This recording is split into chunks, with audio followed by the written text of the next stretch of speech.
Yun mga idol, so day 5 ano po. Yan, so tinatayo na itong ano poste.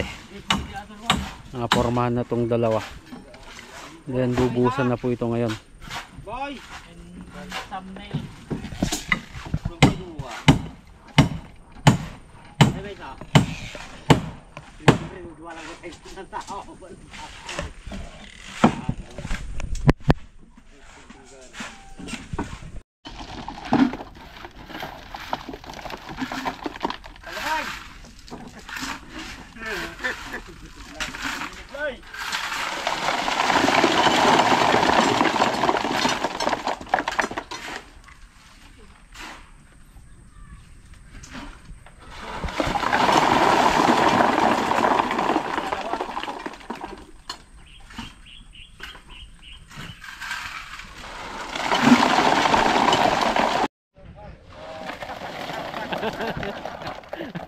See? I told you, I told you. Easy.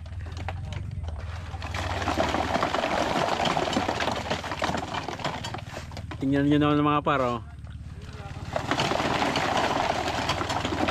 Iba na pag may matangkad na kasama.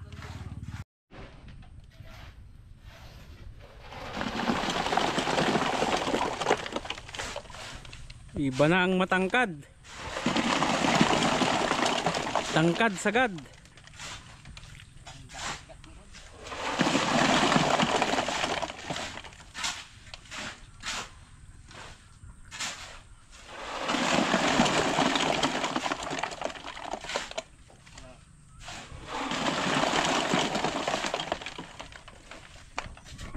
Nagtrabaho ka. Yun mga idol, so day 5 nga po ano. So ito na yung sa main door ano po, ito yung binuksan kahapon ano. Then may bintana dito before. Ngayon sinaraduhan na namin ano mga idol. Then yung dating pintuan saraduhan na rin po. Then yung dating pintuan naman po ito ng kwarto ano. So sarado na. So magiging dito sa side na lang po dito yung ano pintuan, sasabi po sila. Yan, so nagpasimula na rin po tayong nagpapalitada na po. So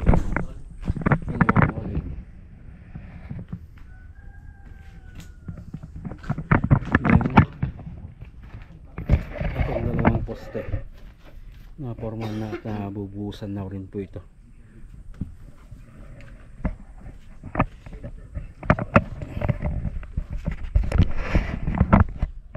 Yun mga idol, so paunti-unti ano po ay tumataas na po itong extension. Then dito sa loob mga idol ay nagsisimula na yung finishing. So ang propose ko dito mga idol ay i-flooring muna namin ito bago kami gumawa ng scaffolding para dito sa ano slab. So yan yung update ngayong day 5 dito sa Bayambong project ano mga idol. Lagi po tayong mag-ingat at God bless po sa ating lahat.